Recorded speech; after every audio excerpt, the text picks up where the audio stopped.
Good morning, friends. It's Sunday as usual. I It's don't know Easter about, Sunday. I was just about to say, like, I don't know about you, but I was just completely oblivious that it is actually Easter Sunday.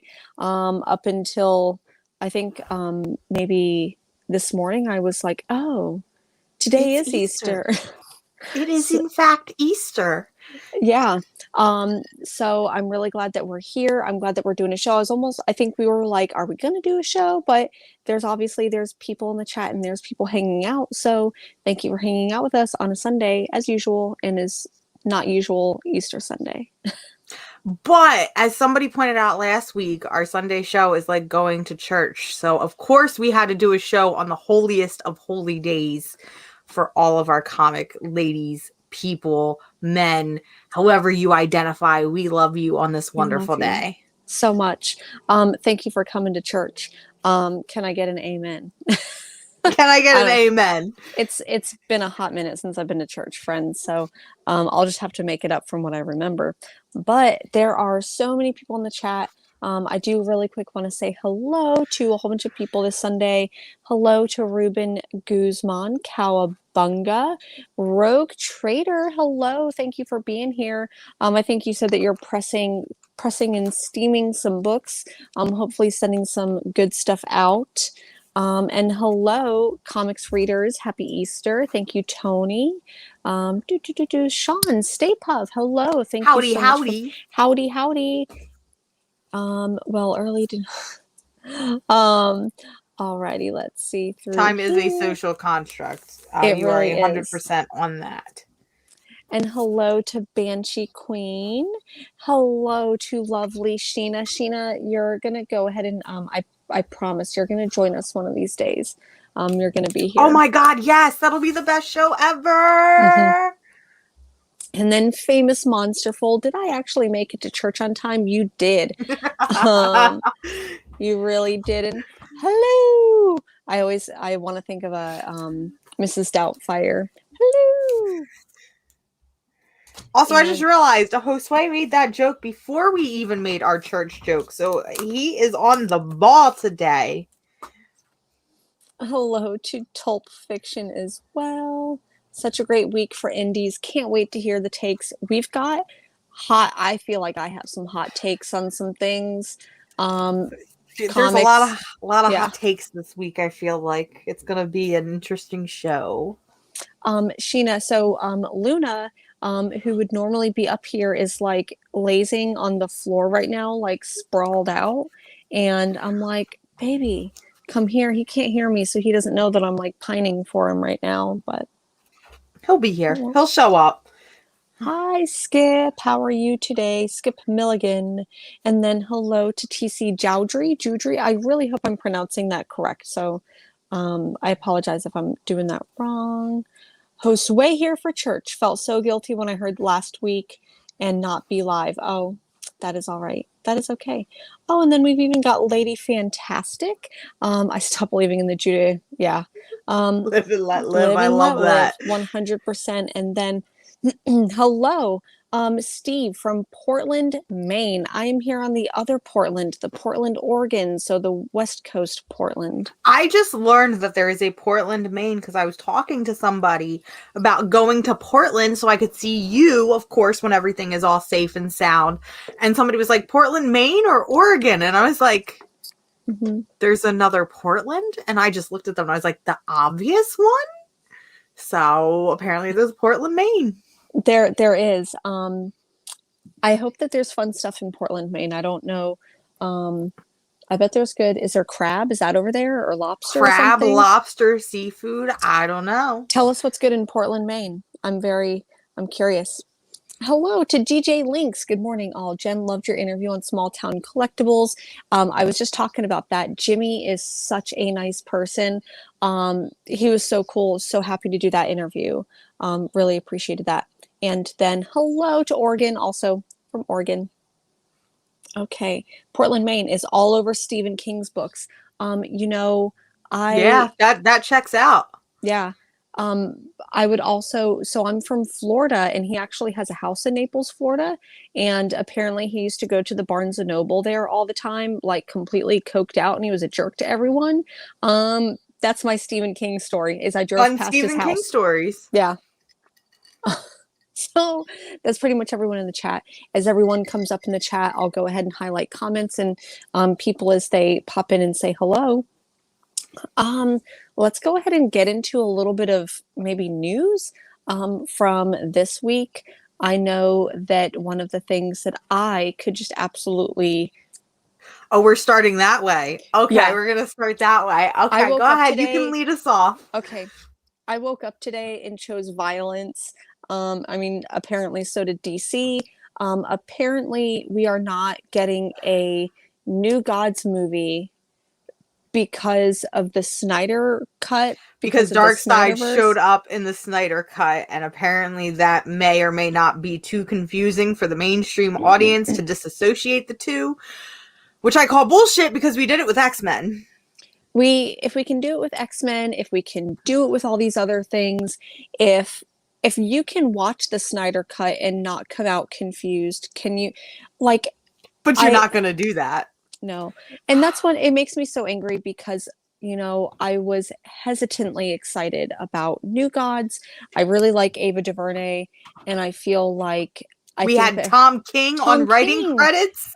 And apparently, if we could have gotten Mr. Miracle and Big Barda and better Granny Goodness in this, man, think about how amazing that would have been. And maybe we'll still get it. I really don't know. Can I be honest? Can I be honest here? Please. This is a safe place. The fact place. that I am now not going to be able to see a live action Big Barda thanks to Snyder fans. Yeah. That is my supervillain origin story, y'all. Like, I did not expect it to be, but it honestly checks out and is so on point for my character. So that is in fact my supervillain origin story, as Snyder fans took Big Barda away from me.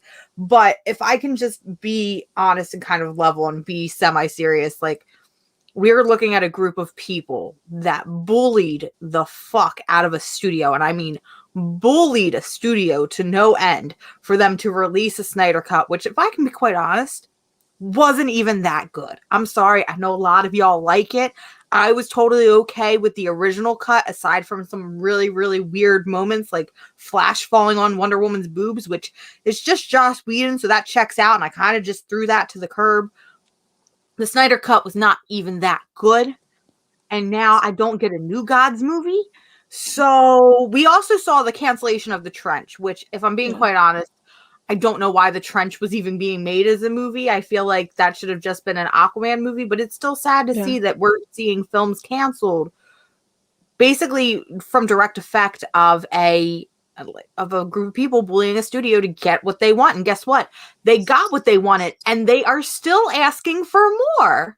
They are literally still asking for more. Now it's no longer release the Snyder Cut. Now it's restore the Snyderverse. What is going to be next? Like, what is the next hashtag after restore the Snyderverse? Like, what more can you take? My thing is, I guess my perspective too is like, how do we, as fans who do want to see what DuVernay and King were going to do, how do we go ahead and, like, do we campaign and say, like, hey, this is what we want to see? We want to hashtag restore the New Gods. Hashtag restore New Gods. Like, give us New Gods. Like, what do we do? Like, how do we, as a collective, like, do we pull the same thing and just bully people into it? But we don't want to sink to their level. That's the problem. I'm ready to. And I'm ready to. I am too, but I also got to remember that I don't want to become that. But at the same time, like, you know what made matters worse? The fact that they announced this on April Fool's Day. I literally had to do a triple take. I went and found like 6 different articles. Then I went to Ava DuVernay's Twitter. Then I went to Tom King's Twitter, and it was like, okay, everything checks out. This is facts. So I don't know what the hell is going through the minds of WB execs. I mean, not only doing this, first off, that's part 1, is you canceled New Gods for no goddamn reason.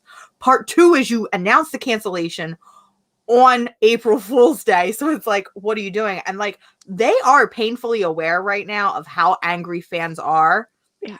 So without us sinking to that level and creating a hashtag. I'm hoping, part of me is hoping that just with the outcry of people and how they feel, maybe we'll get something. Maybe they'll realize that, you know, people actually do want this, and that, you know, it could be really cool, because we're looking at Jack Kirby's Fourth World, which is huge and literally did so much for comics. Like, if it wasn't for the Fourth World, we wouldn't be seeing a lot of things that we see today.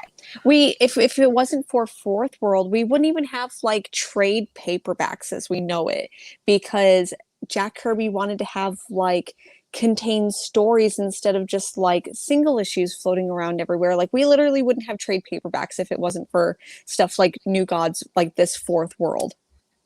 I want it. I want it so bad. I love the Fourth World. I love Darkseid. I love Granny Goodness, the Furies, Big Barda. You know, I Orion. Like, we could have saw Orion, and that would have been the coolest thing ever. And it's like, having somebody like Ava DuVernay too behind it, a Black woman directing something that could have become, honestly, like a Lord of the Rings with a little bit of Star Wars mixed into it. Like, she could have been doing the next big fantasy epic, and it's gone, and we'll never get it. It's sad. We're gonna rage.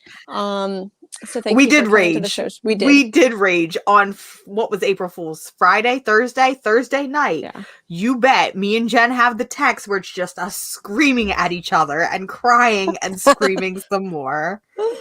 I, like you said, I'm hoping that maybe it's just some cruel joke in there. Like, we just Granny Goodness. Yeah. We could have had so many cool things. But you go ahead and talk about some other BS that DC is doing. Explain We're really what this mess is. We're really choosing violence. So we DC, woke up and chose violence on Easter DC Sunday. Comics. Listen, I love DC Comics, as you can tell. I love DC. They are the reason why I love comics the way I do. But I'm going to call them out when I can. So they stay fucking up right now. And I'm sorry. I'm being quite blunt and quite honest at this point. So DC Comics announced a couple days ago that they were doing a DC Comics round robin where they had 12 different stories and 12 different pitches, all of which were supposedly real. And we were going to have to vote bracket style, March Madness style, which of these stories was our favorite.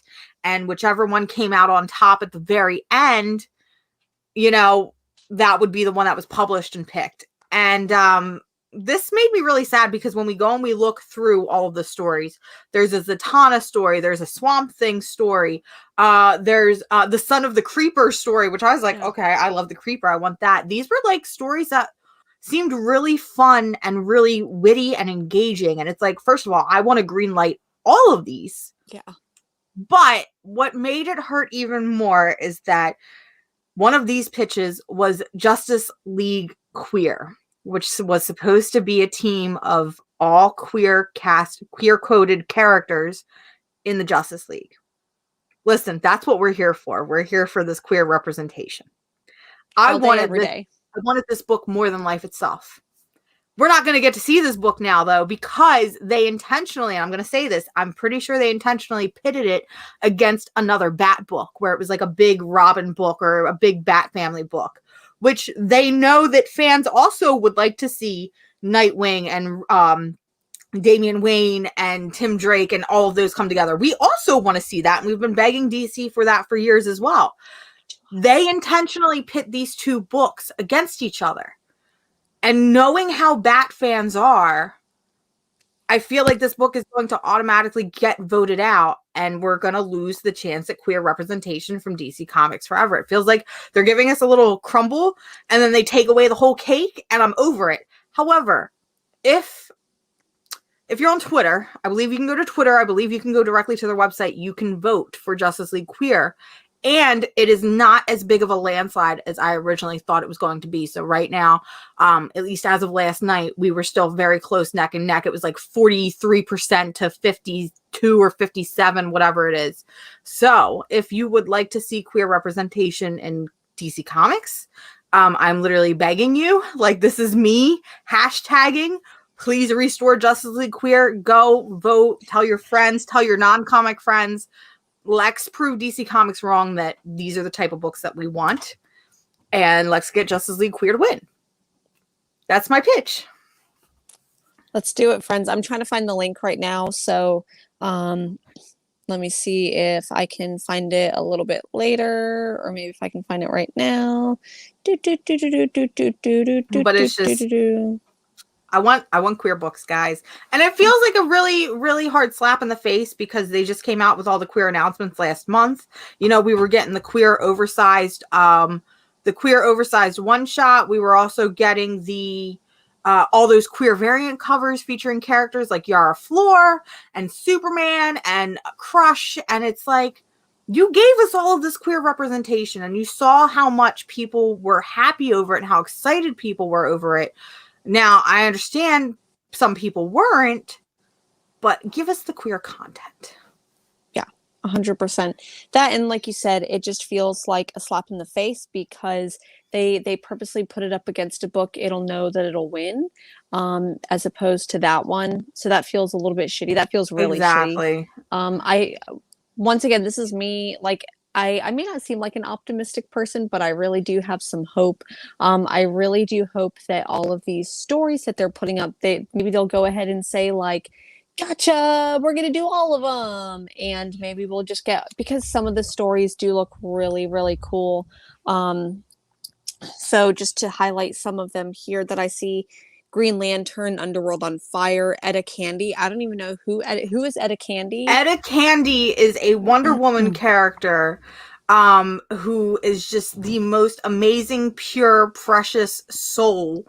She was in the Wonder Woman movie. I don't know if you remember the one that took her shopping, but in the comics, Etta Candy is so much cooler than that, especially because Greg Rucka redesigned her and made her this military babe. And think Amanda Waller, but just a little nicer. And her and Barbara Minerva are kind of super, super gay, and it's really cute.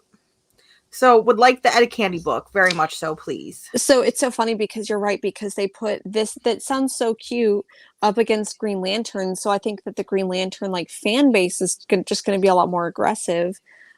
There's also The Brave and the Bug, Crisis on Infinite Ambush against Zatanna and the King of Nightmares. We've also got Lobo / Animal Man. I would almost dig that, but then it goes against Son of the Creeper. So I want Son of the Creeper. That's just me being, I love the Creeper, and I feel like I'm one of like 5% that thinks he's precious and wants to see more of him. There is also, it looks like Blue Beetle is going up against Night Runner. Sorry, this is kind of cut off, so I can't see. Swamp Thing is going up against Suicide Squad. So it does, I don't know, so many of these sound pretty cool, and I really just hope that they end up just doing all of them. Because we did get, oh shit, what was the event that just happened? Future State? Future State. So we just got Future State, and we got a ton of these stories. We got a ton of like, they were one shots, but not really one shots, but they really were. They were one shots split up into like 2-3 books. 2 maybe issues. So I don't know, maybe they'll just go ahead and release it, because it sounds like the stories are like already done, or that they're already broken down. So, and if you go to that link that Jen popped in the chat, I believe they also have more in-depth, pitches for you, where it kind of tells you what each story is supposed to be about. And like I said, a lot of these just seem really fun and inventive and exciting, and it almost feels like Marvel in a way, because I've always preached, even though I love DC Comics, I always felt like Marvel had more of a unique sense of direction and style, because there are so many different tones that vary across all of their books. Whereas DC Comics, it felt like for the longest time, and we are starting to finally see a change in that with Infinite Frontier, felt like DC Comics kind of always had this very dark and gritty tone, especially post New 52. I'm on record of saying you could walk into a comic shop, open a book without a main character on it, and you wouldn't be able to tell which book it was, because everything looked and felt the same. Yeah. Yep. 100%. So I think, are we done ranting about Are we done DC? choosing violence? Is it done violence time? For now. That was just the breakfast portion of violence. The breakfast portion. That was the first sermon of the morning. let's go ahead and go into the comics that we read this week. And let's go ahead and start off with Violence This Way. Oh, you just want to, we're just going to keep barreling into violence? Yeah. Like, it's a Okay. nice violent segue into, I think, what was perhaps the my least favorite book of the week. I was going to be a lot meaner, but I'll try to be kind of nice. This was one of the books that I was probably most excited for all year, especially because of the cover, the name, the premise. We're going to go ahead and we're going to rip apart Cult of Dracula right now, y'all. Hold on. I am so sorry. I really wanted this to be good. And I feel like if this was one of the only indie comic books that I have ever read, I feel like maybe I wouldn't have disliked it as much, but I feel like I've read this book 1,000 times. I didn't feel like I got anything like really original out of this book. It was boring. It felt boring. Like this book felt like really, really cheap fan fiction. Like somebody had wrote it at 16 years old to just be the edgiest, most bland thing based on Dracula. Because Dracula is, I don't know the exact terminology for it, but Dracula is a free property. It's like a copyright free property. So you can literally do whatever you want. Public domain. Public domain. That's the word I'm looking for. It's a public domain. And this is literally just like a really weird modern retelling of Bram Stoker's Dracula. So like Jonathan Harkness and Mina Harker. Mina, I can't remember her last name, but Mina and Jonathan are now like Lois Lane and Clark Kent. Basically, they are a news crew and she's a reporter and he's her cameraman. You had Van Helsing, who's just like a random priest, which makes no sense to me. And then we kind of get Lucy, who falls out of a van, and then we find out through a flashback that the Lucy and Mina witnessed an orgy at the tender age of like 8, and Lucy got sucked in, I guess, and lost forever. I don't know. This book was not good. You texted me right away and was like, this book is awful. You're going to hate it. I was like, this is the book I started with. This book. I started off with this book and I'm like, would I have thought different of it if I had ended with it? But man, it just was not fun. It was downright boring. I really expected more. So much of the dialogue between the characters just felt bland. It felt stale, and it really felt like Rich Davis, if you are watching this, I apologize. It felt like a first go at a script. That's exactly how it felt. Like it felt like the characters lacked depth. Like it felt like all of the dialogue from the characters was like, this is the first thing that I can come up with that these characters are going to say, instead of like really putting nuance into it. Really fleshing it out. Mm-hmm. So like if I saw another book with, these creators' names on it, like might I pick it up? Possibly, but I do. DJ Link says it definitely felt like a first draft. 100%. That's what it felt like. And then I really liked Sleepy Reader's comment where he said, "One look at the art and I put it back on the shelf."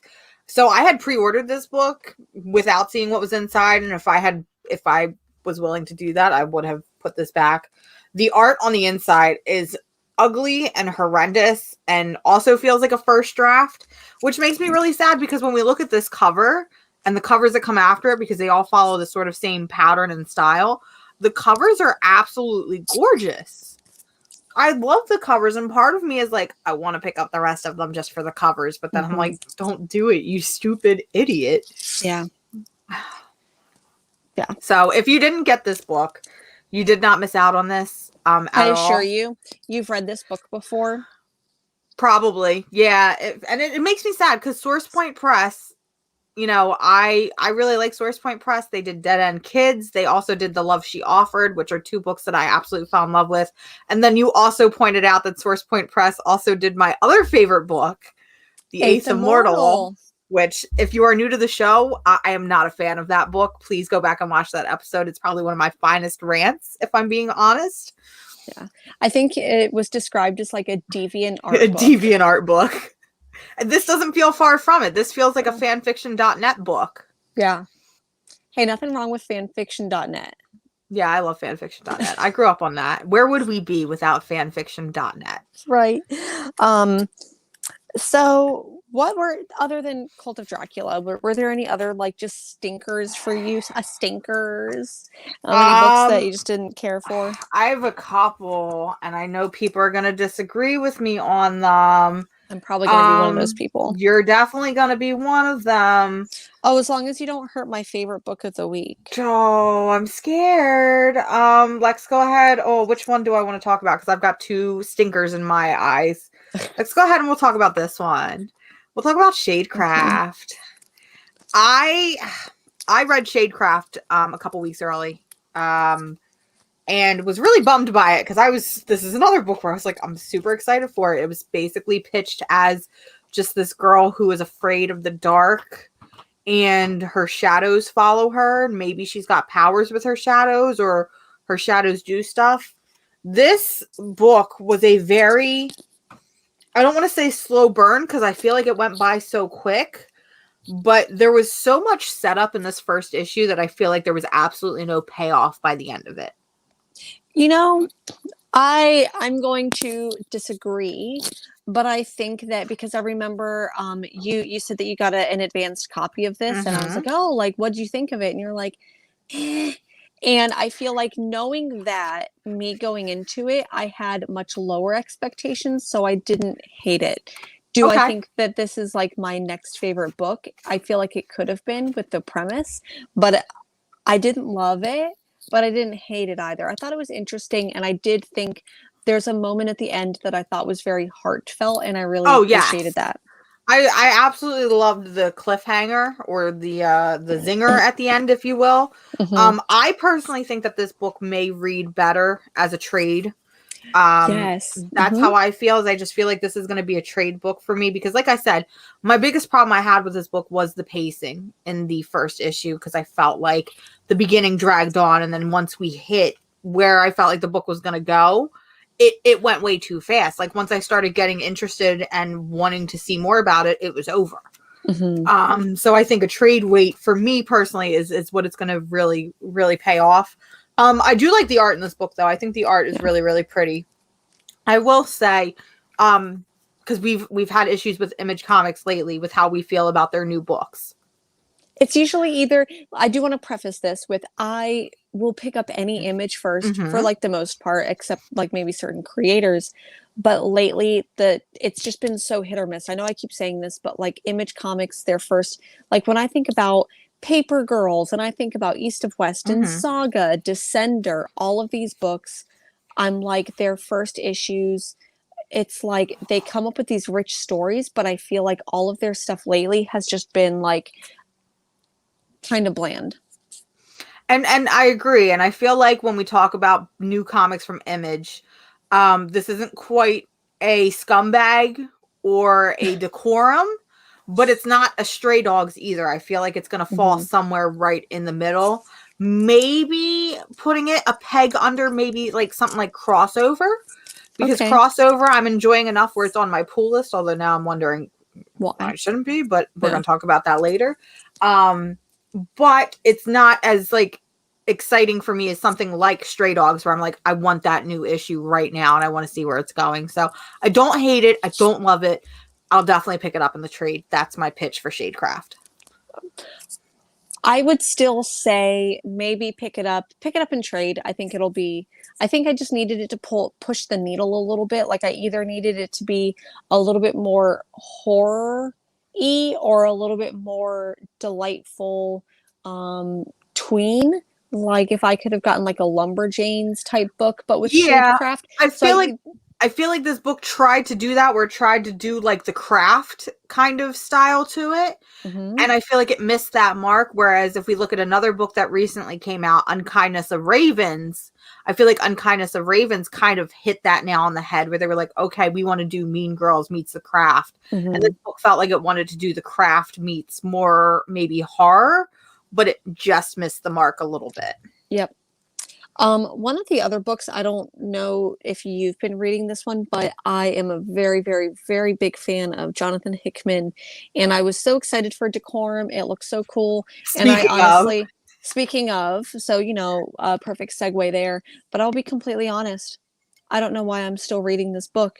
It's been this is issue 7. I think it's of issue 8 or issue, like, it's a limited series, and I feel like this book has not gotten to the point, and um it's got this like interesting like art style to it. Like, it feels like there's 2 or 3 different art styles in it.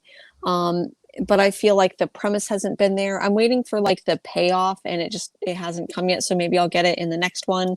Maybe I'll get it if I read it all at once with the trade. But Mm-hmm. since you just brought up this, I'm not Decorum. loving it. And I'm sorry, Jonathan Hickman. I feel like I'm a Jonathan Hickman stan.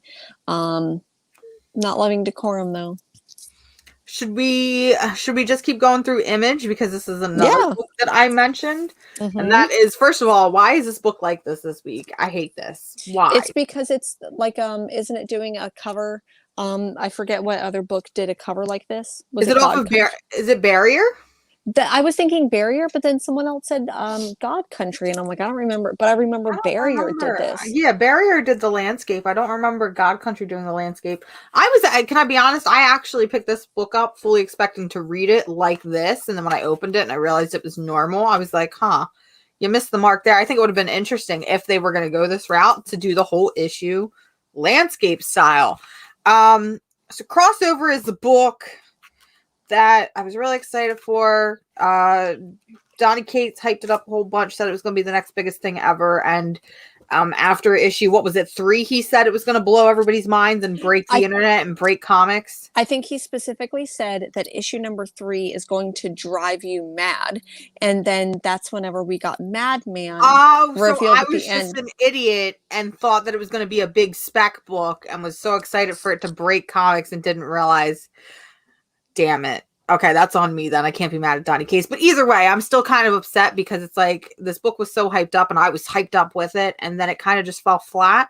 But I still really, really like the premise of it.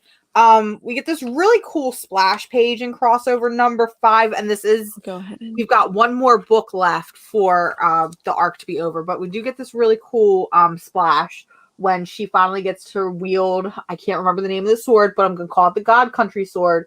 And you get this mixture of, I recognize the panels from God Country because I read God Country. I have never read Madman, but I'm going to assume that these are panels from the Madman comics. So I really, really like that. That is the one thing I love about this book, is how creative it gets at some points and how much it does, love comics and kind of focuses on that love for the medium.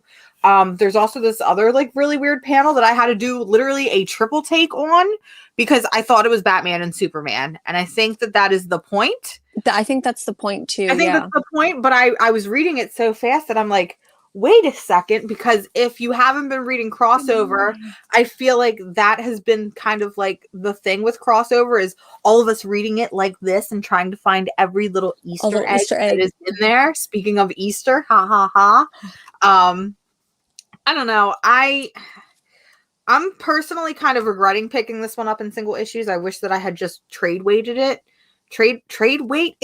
but we only have one more issue. So I think after this next issue, if it does continue to go, I'm going to drop it off my pool and just kind of read it by trades instead of single issues. But it's okay. It's great, I guess. I don't know. We didn't hate everything this week, guys. I promise. Yeah, I promise. We'll get to things that we like. But 100%, I think that at this point, because I really just wanted it to do bigger things. And obviously, in the universe where Donny Cates is the VP of marketing for Image Comics, which he is in Solid Blood. 17, he's the VP of marketing for Image. He's doing a really good job just pumping these books up. I'm really waiting for, once again, I'm waiting for the payoff with this one. Same thing with Decorum, and it's just not happening yet. I know that we are talking about Image Comics, but Fable did ask about Destiny New York. And one of the things that I want to mention really quick about Crossover, because this is me doing conspiracy theory Jennifer brain, the whole brand between with Crossover has been like the 3 dots. The 3 dots. And so I picked up issue number 1 of Destiny New York. I don't know if you can like see Mm-hmm. Destiny New York. It's by Black Mask, but where am I going here? Oh, look at that. So you see 3 dots. So I Okay, was like, wait a is second. Destiny New York a Wait a second. crossover with Black Mask? We might be onto something, y'all. Hold on, you heard it here first. This is just me and my like conspiracy theory brain because I really do love conspiracy theories a lot in a totally healthy way. Not a, storm the Capitol type way. But I just thought that was really interesting. I picked up one, like I think I picked up this one and I'm like, oh, there's a variant cover. Let me look. And I'm like, why are these two people like sitting on, and I'm like, oh, it's 3 dots. I'm like, does that have anything to do with crossover? So we'll see. I really don't think so. I'd probably have to read a bunch more. And I've already got enough to read. But Did you get a chance to read Destiny New York yeah. yet? 'Cause that's one I didn't pick up. So talk about it a little bit because I'm curious now.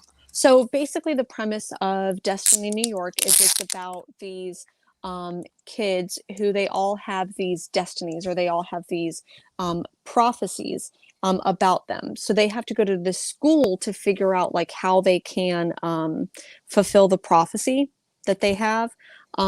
So this book is very queer, which I will give Pat Shand a really good like recommendation for. I think that he did a really good job with it. The one thing that I didn't like, I thought the artwork I thought it was interesting.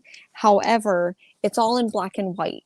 And I think that this book would have been, like, I just really wish that this had Vault, sorry, not Vault, but Witchblood. I really wish that it had Witchblood's colorist, because to me, this book deserved to be a lot brighter. I feel like it's been a while since Black Mask really, really put out stuff. I personally love Black Mask. They did some of my favorite books. They did Black AF. They did We Can Never Go Home, which I will ramble on about for 10 years. And they also did Four Kids Walk Into a Bank, which is another one I could ramble about for 10 years. And then it felt like they kind of disappeared from the face of the earth forever. And so now I'm slowly, seeing that they are coming back. And it makes me really excited to see them coming forth as a publisher again. Because for a while there, I deemed Black Mask as what we basically are now calling Volt Comics, where they were going to be the next big thing next to Image and Boom and all that. So I'm really excited to see them coming back into their own again. Yeah, I do want to see more stuff. So hopefully if you do like Black Mask comics and you like I don't necessarily want to call it witchy, but I do feel like there's a little bit of like magic and prophecies and stuff like that, but with younger adults who are figuring out who they are. It was pretty interesting. But I do wish that it was colored and not in black and white. But I believe, Tulp Fiction, you can go ahead and get I'll get my colored pencils out and you'll be able to get a Jennifer Comics Will Break Your Heart exclusive colored pencil version of it. Colored pencil version. Yeah. So I know I kind of just derailed because we were talking about Image, and then I'm like, hey, like speaking of crossover and like dumb, Jennifer conspiracies about this book, and then the 3 dots. But what other books were we looking at this week? Well, since you had mentioned Witchblood, I feel like that again is another perfect segue into another book, because we've been talking a lot about books that we didn't really like and books that we wanted more from, and I feel like we need to get a palate cleanser in here. So what better way to talk about Witchblood from Volt Comics? And can I just say that I pulled a Jennifer and pulled a Dumb Bitch Money, and I bought all 3 variants because I'm excited. Also, I may or may not have the second printing variant for issue 1 pre-ordered as well. So that is the Dumb Bitch Money for you guys. This is a great book. I got to read this book like 2 months ago because Volt is amazing and loves Small Press, and we love them. But Witchblood, immediately I read it I think I read it a Sunday morning, and I was like, I'm kind of absolutely head over heels in love with this book. So Witchblood is literally vampires meets witches, but like more modern and more punky. And it is just the most vibrant palette. Let me put it over here because I've got a glare, but it is the most vibrant palette cleanser, just a fun, good time. It is super colorful. The artwork from Lisa Sturl is super engaging. I know you also, I'm curious to see what your thoughts are, because this is written by Matthew Ehrman, who did one of your other favorite books, Terminal Punks, over at our other favorite publisher, Mad Cave Studios. But this book is just such a joy, and it's funny as hell. Like it's so adorable. There's some really funny jokes in this book that just make me laugh out loud, that it kind of reminds me of like an assassination type book, or like a very reminiscent of Erica Henderson, and the way that she does her art, the way she does her art, her expressiveness, and just her kind of witty, cracky, funny jokes, you know, especially like Squirrel Girl. And the characters in this are just fun. Like, we have the vampire, and I can't remember his name, but he's literally just like this hipster cowboy character. And I'm like, he's like a hipster cowboy man with fringe. And like, I never thought I would see a vampire with fringe. I've never seen the movie, but I'm kind of comparing it to a more vibrant, queer-coded version of From Dusk Till Dawn, if I may. Okay. I've never seen the movie, but from what I understand of it, that's what I'm quoting this book as. What did you think of it? I feel like I had to read this one 2 or 3 times to really enjoy it. Not necessarily that I didn't, but I feel like I picked up a lot of things on my like second and third go-throughs more so than I did my first one. And I think that's because Lisa Sturl's artwork is just so beautiful that I feel like I get lost in it. I get lost in the colors. So this is definitely one of those books, in my opinion, like Paper Girls, where the artwork almost outshines the writing a little bit in a way. I really enjoyed it. I'm really digging this main character. I do believe this is on my pull list. I think that I added it on Comics Hub, so should be getting more and more of these. So. Oh, I immediately added to my pull list. I read issue 1. I was like, all right, I'm in for the ride. It's fun. I immediately want more of it. So also, you're going to get Jen started copy. Yeah, it's so funny because you mentioned something about about being more of a DC person, and I forget who it was in the chat, but was like, but you're wearing a Venom shirt. And it's so funny because I am so much more of a Star Trek person, and I'm wearing my Star Wars Yoda shirt today. So we're just playing opposite days with each other. It's great. We are. Yeah. Let me think. I don't think Vault had anything else this week. But if we can segue a little bit, Ehrman, what's his first name? Matthew. So they did Terminal Punks, which finished this week. This is issue 5, and this book is just so sweet. I love that cover. I love the Tragic Kingdom. Yes. I know that Tacoma Comics, if you're still in the chat, I know that you really like Lumberjanes. I feel like this is a like punk rock Battle of the Bands Lumberjanes, where they end up getting caught in an airport terminal that's overrun with mutant animals. So this one was really cute. I really enjoy it. I feel like it's so wholesome, but it's just in a punk rock delightful way. And this ended. You really described it perfectly. Like now, because I read the first issue and I decided I was going to wait on trade, but that is literally the perfect pitch. It is Lumberjanes, but punky. And I know Josue is still in this book, or in this chat. This book was literally made for you and Josue. Like, I'm not even kidding. Yeah. Seriously, so much fun. I think the trade comes out. Hey, buddy, you awake? Sorry if anyone just like heard my cat just meow. But I think the trade comes out in June. I'm really excited because I really, really love Mad Cave, and I really love this book. So Terminal Punks. If you didn't catch it in single issues, that's okay. They did do some really cool homage covers, but you know. Each cover, I think, was because I think they had variants, and I think each variant was an homage to a famous record. Like, I know that one was Tragic Kingdom. I think they had another one for the Talking Heads. Yep. I think they were just really cool, and it just they did one for X-Ray Specs as well.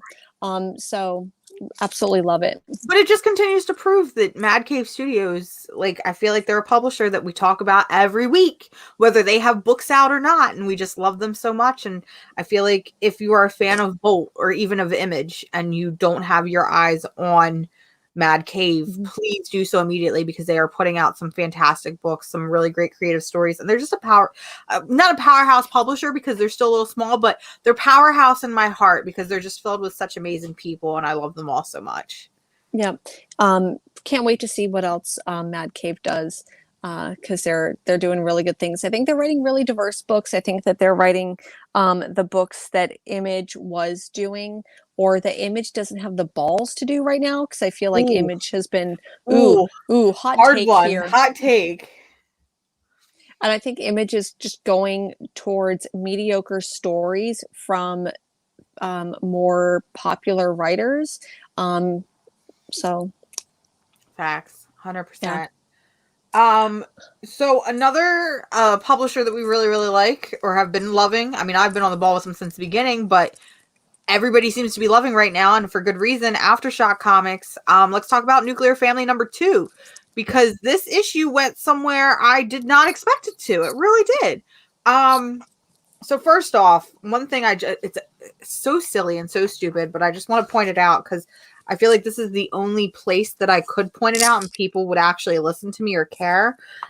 There's a panel in here. It's like page 2 or 3 of this little doodad guy right here, right? And this little doodad guy, right? And I'm reading the book and I'm like, that looks really familiar. And that's because it is literally the cover image. I don't know how I feel about that. I feel like that's a little lazy that you just went and took your panel, blew it up a bit, changed the background. I was like, here's your cover. I didn't even notice that. It's so stupid and so silly, but I was reading it and I'm like, wait a second. And I spent a good 5 minutes making sure, okay, the hand's in position.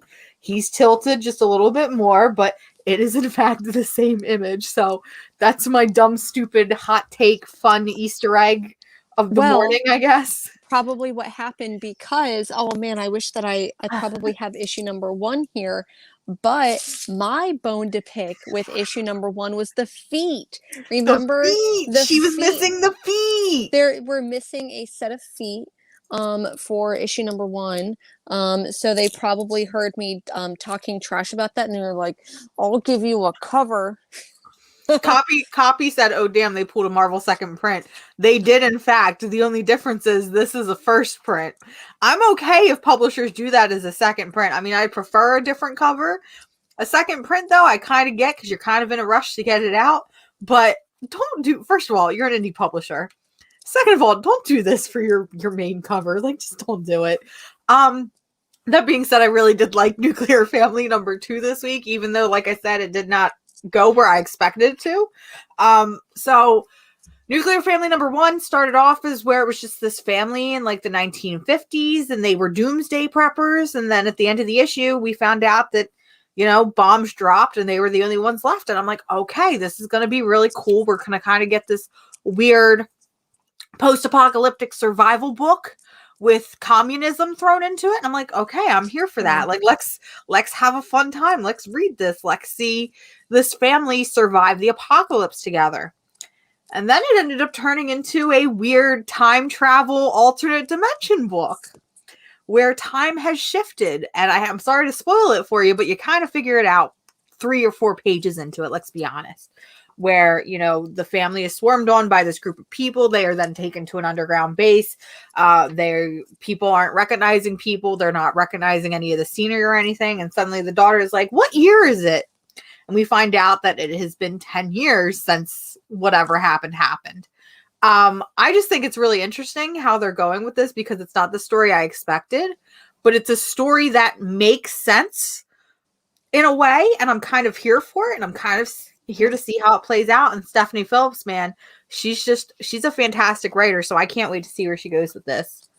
Especially with Nuclear Family #1, I really enjoyed it because, like you said, the premise is basically this family, and they've got a little bit of prep for like nuclear fallout, which I guess like everyone would have done during that time and day. Who knows? But with at the end of it, the bomb drops, and it could have easily ended there. Like Stephanie Phillips could have easily just had like, oh, the big like thing at the end is that the bomb drops. But at the end of this, or sorry, at the end of the first issue, the bomb drops, and then the government comes in and is like, Government. hey, you commies, you communists, or whatever. So it could have easily ended a couple steps before that. And, Stephanie Phillips very consciously did that. And once again, same thing with this, because the government, it might be, The might not government. be. They're It aliens. could have, It's aliens. it could be aliens. It could be a crossover. And I'm just kidding. But it could have easily ended there, and it didn't. And I think that this, instead of just doing what could have been easily predicted, Stephanie Phillips did take it in a really interesting direction. And this is one of those books that I feel like has slid under the radar. I feel like a lot of people are going to read this as a trade, and I think this is probably going to end up as one of my favorite trades for the end of the year. So It might be, look out for yeah, that. it very well might be. And Josue pointed out that the spread where they show the city looks like Midgar, and I gotta say, I really appreciate that, because listen, your girl has been playing the Final Fantasy VII remake, so I am on that bullshit. And now that you've said that, and I go and I look, and I'm like, oh goddamn, it is Midgar. I don't know, this is a fun book. I think you should be reading it. Fable also said it reminds us of the game Fallout, which, yes, I agree 100%. I can hear the music in the background, and I'm just excited to see where this goes, because, like we keep saying, it started out as one thing, and by issue 2, it's like, nope, something completely different. And usually you don't get that until like issue 3 or 4. So excited to see more of Nuclear Family. If you haven't picked it up, do so, because it is only on issue 2, so you don't have an excuse. Copy 801 says Stephanie Phillips is/has been doing good work on Harley Quinn. I agree. This had less dialogue than Harley Quinn. I appreciated that. I thought about that the whole time I was reading it, and I was like, look at this. It's not a million pages long, and my dumb brain can actually focus on what's happening. One of the other books by Aftershock that came out this week, I don't think that you've been reading this, but I Breathed a Body came out. And did you read issue 1, or do you? I haven't been able to get a copy of it, so I'm going to wait and trade read it. Chaos and Comics, come Mondays for Jen's new show, How Every Book Connects to Can Crossover. you please? Yes. Please? You were talking about how you want to do more videos. That should be one of your videos. It really should. I'm sure people will love that. It'll be like a spec channel, but not really. But man, Zach Thompson is such a weird writer. Like, if you got a chance to read Lonely Receiver, that was one of my favorite books, and literally Lonely He also Receiver did No One's Rose by Volt, right? And that was a weird book. It really was. And kind of going on the weird train, I Breathed a Body. Basically a kid gets murdered and like on live stream, and their body gets rebuilt. I honestly have no clue what's going on in this book, but I love it every single month when I read it. And I think if this book takes the same route that Lonely Receiver does, issue 4 is just going to give us like a mind fuck, and I'm here for it. Do you think you're going to get an orgy like you did in Lonely Receiver? That's what I'm hoping. That's really what I'm hoping, because literally issue 4 of Lonely Receiver was straight up like D going into D, going into V, going into other V, and just all over the place. And it was a lot. But was it a good time? It was a very good time. A good time was had by all. Yeah. Oh, well, that's good to know. As long as it was had by all. Yeah. What other books? We haven't even really gotten into the. Oh, you know what? We did miss one for Image really quick. What did you miss? Because I don't have it. 2 Moons. Oh, I didn't pick up issue 2. I think I'm going to trade wait that one. But I did really enjoy issue 1. 2 Moons has been really. It's only on issue 2. It's pretty interesting. It goes into more of the psychedelic. Like, I feel like this book is doing some weird acid trip type stuff. So it's going more. I don't know what the word I'm looking for, because when we first read it, I compared the first issue to Philadelphia. So Yeah. would you say is it still going in that direction, or is it now going something completely different? Because this book focuses a little bit more on like the shamanistic elements Okay. of things, so I feel like where Philadelphia went a little bit more historical, um, in the next couple of issues, this one is going a little bit more spiritual. Okay. Yeah. That makes hmm sense. Um, really, really enjoying it. I can see how you'd want to pick it up in trade because it's kind of a heavy story, or it's like a rich, thick story, thick with two C's. So Mhm. I could see how you would definitely want to read this one in trade because the single issues, if you have to wait a month between, I could see how that might be a little bit difficult to really get into the story. And Where a I have a trade dumb is baby just going to be, comic brain, so I'm not going to be able to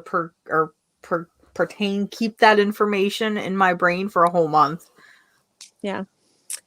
Hey, Eman, so we were just chatting backstage a little bit. I had a really great time yesterday hanging out. Um, and can I say that Mars is going to be? I think Am I we just announced? I'll did. just go ahead and say. I We think we just just did did it. anyways. So I got to hang out. Mars is going to get to hang out in a couple of weeks. So go follow. I think I posted a link in my link tree. So go ahead and take a look for that. Alrighty. Let's go ahead and maybe go into Marvel DC. Is that all we have left? I only have 2.25 books, 2.5 books Mm-hmm. left. Should I just go into Yes. D? Okay. Batman Catwoman's a book that I'm still reading. And I don't know why. I mean, I know why, because it is Batman and Catwoman. I've been waiting for something like this. First of all, this cover is gorgeous, by the way. Can we just appreciate that? This is a very gorgeous Mm-hmm. cover. So Here, hold on. that alone is a reason for me to pick it up. I just think, and a lot of these covers have been really cute outside of the Clayman and Jim Lee covers. I feel like they always have that third variant done by a weird artist or a different artist that I'm really, really enjoying. Also, I did not realize that, and I don't like that. Um, so, so, what am I doing? Talking about Batman Catwoman. Sorry, I just got really distracted because I flipped to this page of Selena, and we Mm-hmm. talked before about how sexual I feel like this book gets in its art, and how sometimes I feel like it's a little over the top, and that definitely for me is a little over the top. So this is a book that keeps going, and I don't know where it's going. A cat kills a penguin. So that was kind of cool, but also kind of sad. Like a literal So like cat kills a penguin. an actual cat kills an actual penguin. I feel like there's a Gotham And metaphor an right there. actual cat kills an actual penguin. Like an actual cat kills the penguin. Okay. So I feel like that's kind of cool, but again, feel bad for the penguin because he did nothing wrong. In this issue, we finally get to see. Is she called The Mask of Phantasm? I don't know. I don't remember that movie. But we finally get to see Andrea actually appear and do some stuff. She kidnaps Catwoman and is like, I'm going to hold you hostage for the Joker, which, okay, girl, you do you, I guess, or whatever. Then at the end of the book, Catwoman gets kind of pissed off, and I think it's because she finds out that Batman and Andrea, Mask of Phantasm, had a relationship, and she literally says, fuck you to Batman, which points on Selena. Like, listen, you telling Batman to fuck off. I appreciate that. I don't know. We're on issue 4, and there's 12 issues. 12? 10? I don't know. I think it's 12 because that sounds like what DC's been doing like Hold on. Let me count the lights in the house. 1, 2, 3, 4, 5, 6, 7, 8, 9, 10, 11. Maybe the door is 12. I don't know. I don't know. I'm not having a good time with it, but I'm still reading it. And I love Tom King. I will fight people on the side of the road for Tom King. I don't know what is happening. This book is going to read so much better when I have it in one sitting, but yeah. it's whatever. Speaking of books that are better in one sitting, Strange Adventures is a book that I picked up this week, but I haven't read an issue since issue like 4 or 5. So at this point I'm just collecting them, and what? Okay, that's wow. But Strange Adventures is a book that I'm collecting for whatever reason, and I'm just gonna wait till we hit that issue 12, and I'm gonna read everything because I read Strange Adventures in a bulk run. It was like issue, I think 1 through like 4 or 5. And I really enjoyed it, being able to sit there and binge multiple issues. I'm not enjoying it issue to issue. So, but this cover is really cool. I like these duality covers that they've been doing. So Doc Shaner does one cover, Mitch Drads does another cover, but they kind of correlate with one another. So I don't know. I want this to be so much. I want this. I want Tom King. Listen, Tom King is failing me right now, and it hurts because, listen, I love Tom. Tom, if you watch this, I'm not saying, listen, I'm still a Tom King apologist. I don't even care. I just want to be put into a time machine and be able to read everything all at once. Does that make sense? That makes sense. Mm-hmm. I agree. I think that any of the books that I've read by Tom King, single issue, I'm just not a big fan of, but everything that I've read in trade, I've really enjoyed. So I think that especially with those books, because Batman, Catwoman, and Strange Adventures does the like go back and forth and back and forth, I just think that that reads better when you can read it all at once and easily, because if you switch back and forth 2 or 3 times within a single issue, that gets a little bit weird. But I think if you're used to it, yeah. And I feel like with Strange Adventures, it's easier because we have the 2 different art styles. So we have Mitch Drads that does one and Doc Shaner that does the other. Whereas in Batman and Catwoman, it's all Clayman. So it all looks the same and it's hard to find out. Yes, I am also really looking forward to that Supergirl maxi. Fingers crossed, I still love it. But with you mentioning, you know, reading it in trade format, surprisingly enough, I really enjoyed Batman in single issues. And I'm not wondering if maybe A, because we didn't have that hop back and forth between time periods, and B, because at the time that was a bi-weekly book. So I didn't have to wait long. I don't know. I don't know how to explain it, but listen, I'm still the Tom King fan club president. So it is what it is. Did the only other book, DC book that I did this week was finally, this is technically the end of Future State, and it's which Superman is crazy because it's been a month later. And this book gets so like poetic and philosophical. I really enjoyed it. Did not expect to enjoy this book as much as I did. But hey, here we are, living in 2021, and I'm out here enjoying a Superman versus Imperious Lex book. I don't want to say that this one was my favorite, because obviously, like I loved Wonder Woman, I loved Swamp Thing, but I think this is the book that surprised me the most on how much I did enjoy it. So, I think that the trades got solicited for these. So I think we're finally going to get like collected issues. I really hope that people pick them up, because reading the Future State, now that I'm, you know, kind of a month, you know, time travel after Future State, when we were reading it, I was like, this is miserable. I fucking hate Future State so much. Why did I pick up everything? It was a lot. But I'm glad that the trades are coming out, and I think that this one's going to be one of the first ones I pick up. But I also feel like with you picking up every Future State book, as dumb bitch money as that was, it allowed you to find a book like Imperious Lex, which I feel like when you say, okay, this wasn't my favorite, I feel like you went into Wonder Woman expecting or hoping to love Wonder Woman. Obviously, you went into Swamp Thing knowing you were going to love Swamp Thing. A, because it was Ram V, and B, because it's just Swamp Thing. Whereas Imperious Lex is a book that you did not expect to love. You ranted about it when it came out and was like, listen, this is the book that I'm just shocked about and that I love to itty bitty pieces. So I feel like that on its own gets some sort of level of recognition. 1,000%. Yep. So should I have picked up all of them? Probably not, because that was miserable for a lot of it. And E-Man is correct. He did say that there are technically more books coming out for Future State, but true, because we've got that Gotham book, the Gotham. I don't know, it's the Jason Todd book. So we'll still see with that, but surprisingly, really enjoyed this one. Yeah, Superman versus Imperious Lex. Was that it for DC? That was it for DC for me, yeah. Do you, how much, I know you read a lot of Marvel. I only have one book for Marvel, and it's a new book. You probably have way more if you want to talk a little bit about it, maybe? Let me get because all these.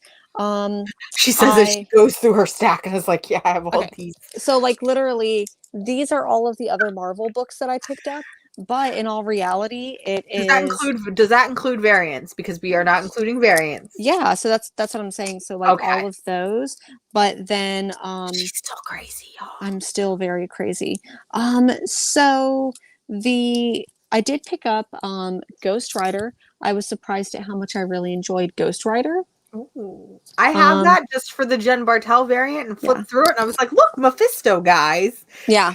Yep.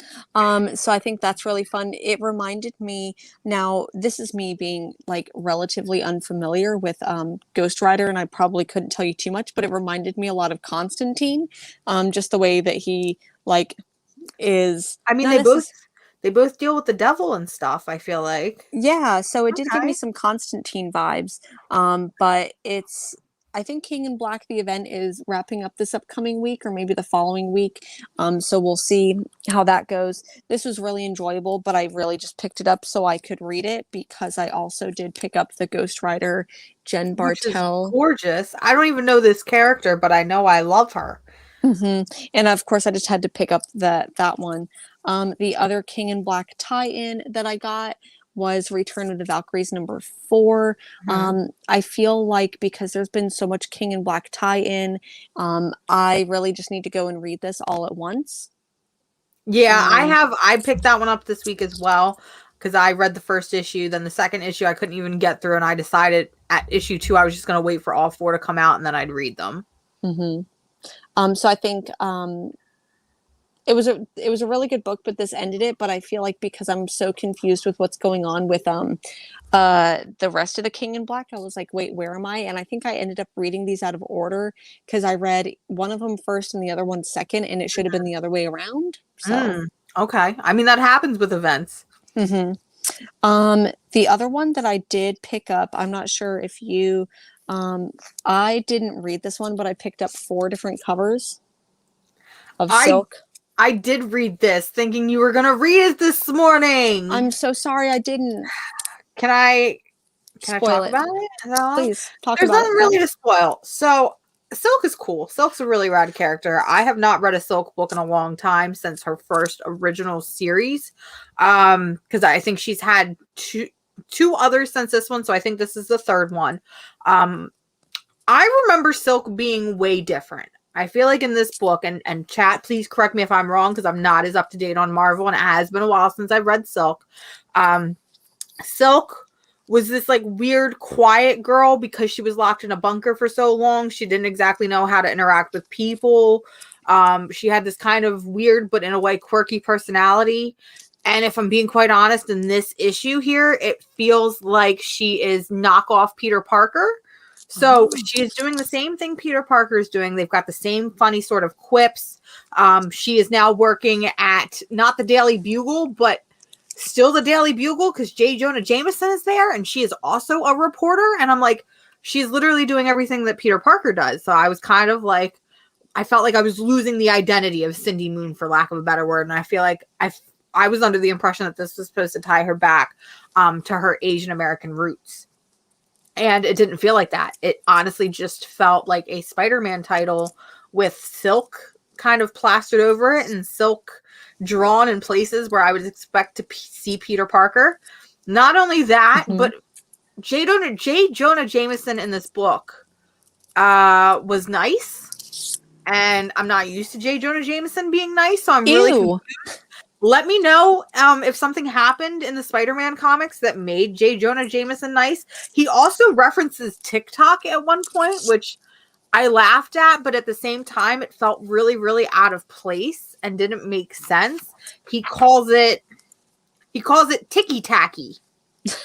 All those ticky tacky video bums, and I'm like, do you mean TikTok? Like, is this you saying TikTok without saying TikTok? Yeah. I don't know. I wasn't expecting a lot out of this book. If I'm being honest with you, I only picked it up for the cover and I was going to trade read it, but I figured since I had it, let me read it. One of the things that does kind of rub me the wrong way, though, is they have an author note at the end of the book and they talk about, you know, how the pandemic happened and it feels like the pandemic threw this book off. And I feel like Wait, his dad? Whose dad married Aunt May? J. Jonah Jameson's dad married Aunt May? Wait a second. Hold the phone. What We need the? an explanation, right now. Right now. Please explain. But I feel like in the author's note, they kind of know that this book was less than average and kind of try to play that up to, oh, the pandemic happened, and so it threw us off a little bit. And I'm like, no. Do you think that they were just using it as an excuse? I do. I feel like they were using an excuse. And again, Cindy Moon very well could have changed. She could have become a lot quippier and this and that, because I have not gotten a chance to read the second Cindy Moon series. But this just did not feel like Cindy. It didn't feel like the Cindy Moon that I fell in love with, because when that whole era of all these spiders were coming out, so we got Spider-Gwen, we got Cindy Moon. Oh, poor Aunt May. No, that's so sad. But you know, we had Cindy Moon, we had Spider-Gwen, and it feels like Cindy Moon is now just another Spider-Gwen, because when Spider-Gwen came out, she just felt like a girl version of Peter Parker, but a little bit edgier and a little bit cooler. And then Cindy Moon was kind of like the weirdo outcast, but I loved her because she was quiet and reserved and kind of reminded me of Cassandra Cain from Batman. And her personality, where she didn't know how to interact with people, so she was kind of, you know, learning how to do so. And now it feels like, okay, between then and now, she's just this quip master. And I don't know. But again, I could be wrong, because I have not been keeping up. But this just did not feel like Cindy to me. I think that this book, like if I had to pin it, I think that it definitely is for people who maybe haven't kept up with it, and it should be a little bit more easily accessible. So. It felt like another Spider book, and I feel like it should have been something more. It should have been something more fun, more accessible, more maybe indie feeling. Like if we think about books like Hawkeye, like West Coast Avengers, where they're just fun. And this wasn't it for me. Ooh. I probably will go back and read it, but maybe not right now. Did you get a chance to read Titans Academy? You're killing me. You're killing me. Because Sheena, I know if she is still in the chat, DM'd me with that page I was talking about last week, where it was the kinky bullshit between Starfire and Nightwing. And I was like, listen, would I steer you wrong? I respect nothing but the truth here, okay? Nothing but the truth. Well, let me ask this. Did you get a chance to read Beta Ray Bill? I did not. Okay. It was really good. I think this was probably my pick of the week. Was it? Really? A Beta Ray Bill book? Yes. And the reason why is because it was done by Daniel Warren Johnson, who did Wonder Woman Dead Earth. And I feel like this artwork is just absolutely, I love this so much. And I really love the way that he is writing. I love it whenever, I don't necessarily want to call Beta Ray Bill a monster, but I feel like whenever they write monster characters with humanity, and I feel like in this book, Beta Ray Bill isn't getting, he's not getting the recognition. He's, I don't know, like, I don't want to say down on his luck, but also Beta Ray Bill totally fucks, spoiler alert, but he fucks Lady Sif. No, wait a second. What? Sorry, so you can see. Freaky shit. Oh my god! I want to pick this book up now. Yeah, you do. What the hell? I'm really glad that I could sell it to you like this. But I think that's all you have to do to sell a book. It's like, listen, she fucks a monster. Like, here it is. There it is. So I really I enjoyed this a lot. Is it a mini series or is it a one shot? I think it is a mini series. Yeah. Yep. Okay. I might definitely have to pick up the first issue. I really like Daniel Warren Johnson. His art is fantastic. I want to see him do an indie book. I mean, it feels like he kind of did with Wonder Woman Dead Earth, but I want to see him do Murder Falcon. Yeah. Okay, I want to see him do, but something more like Dead Earth, because I feel like maybe I just want more Dead Earth. I think maybe that's what it is I just want another Wonder Woman Dead Earth. Yeah. Same. But I don't think we'll get that anytime soon. But maybe if Wait, they no, did. apparently, Beta and Sif have been a thing. Oh, I haven't been Ooh, keeping up with it. So ooh, okay. okay. Listen, Josue coming in. I like him. I can imagine him right now just sitting behind his computer and just giving us all of those facts and knowledge. And I appreciate that. Like, listen, you are my man behind the keyboard right now. And I appreciate that. So those were all my books of the week. Did you pick up anything else? Anything else you want to talk about? I picked up some stuff. I picked up a trade. I also picked up a couple of single issues because I did some little back issue hunting. So I picked up volume 2 of Philadelphia this week, which dropped. I really liked, so this is like how I really like became really good friends with you and Dan, was the whole Philadelphia stuff. And this was a book where you guys were like, listen, you have to read this book. It's going to change your life. It's one of the best books we've ever read. And I'm like, okay, let me give it a shot. And you were right. It is vampires. It is historical horror. And it's just not something that I see very often, but it works and it's perfect. So, and that was actually like one of like my regrets, was not picking up Philadelphia and reading it by single issue. So, picking up the trade was like a no-brainer to me. So really excited. If you're not reading Philadelphia, please read it. Definitely one of my favorite horror books to come out within the past couple years. It's just really, really fun. Really, really great. Did some back issue hunting, and now that I'm staring at this, I might actually own this, but it's okay. Connor Hawk, Dragon's Blood #1. Because obviously I'm a huge Connor Hawk fan, and I literally screamed when I saw these in the shop. But I think I might actually have that now that I'm thinking about it.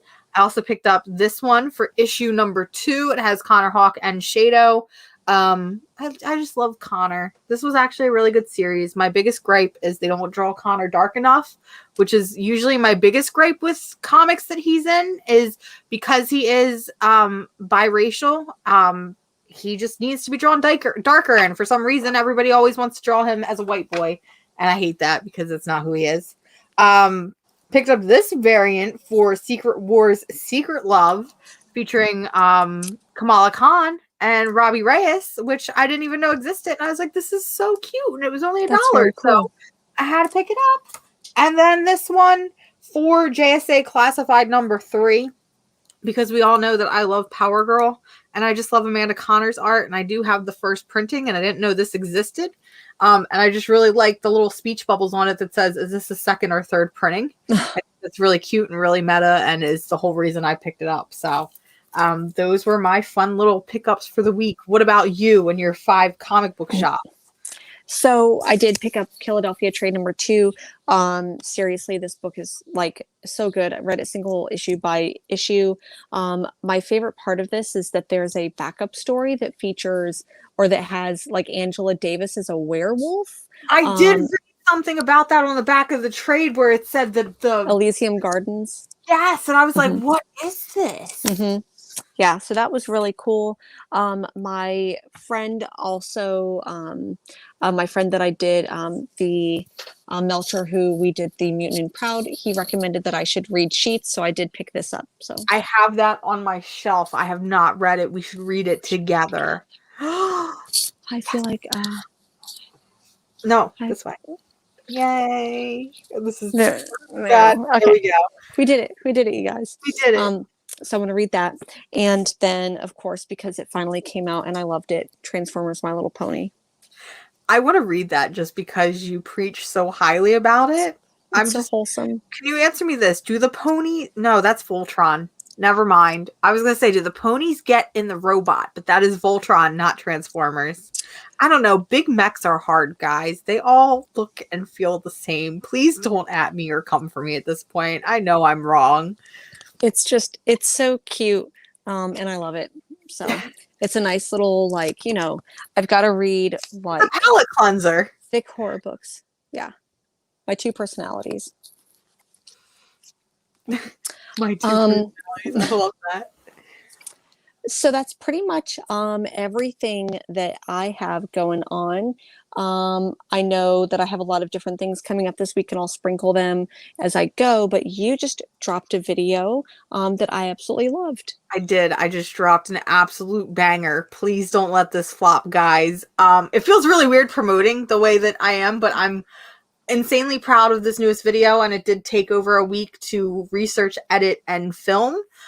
So I just dropped on my channel a Suicide Squad Who's Who, because we got 2 Suicide Squad trailers, which I was not expecting. I was halfway through editing and they dropped the second Suicide Squad trailer, and I was like, oh god, please don't screw up any of the footage that I've already done, and thankfully it didn't.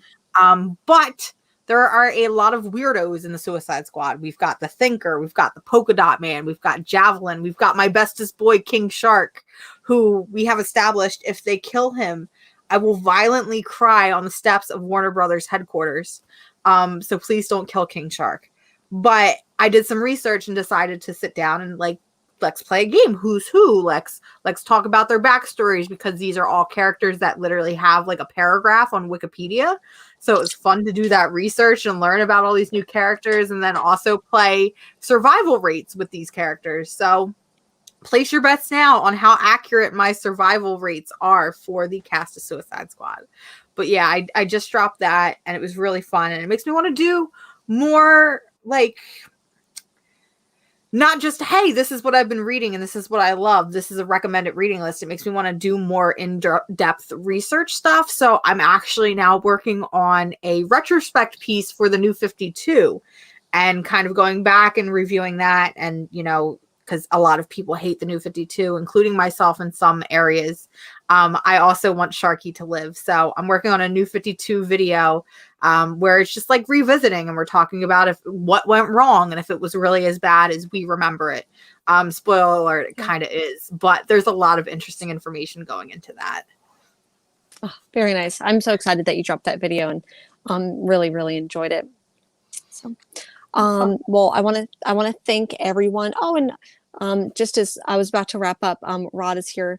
Thank you so much, Rod, for showing up. Rod is just like GOAT in the community, greatest of all time. So really appreciate him. And I really appreciate you. Thank you so much for being here with me on a Sunday, Easter Sunday again. I want to say hi and thank you to everyone here. Happy Sunday, happy Easter. Hope y'all are doing well and have a wonderful day. Bye. Bye.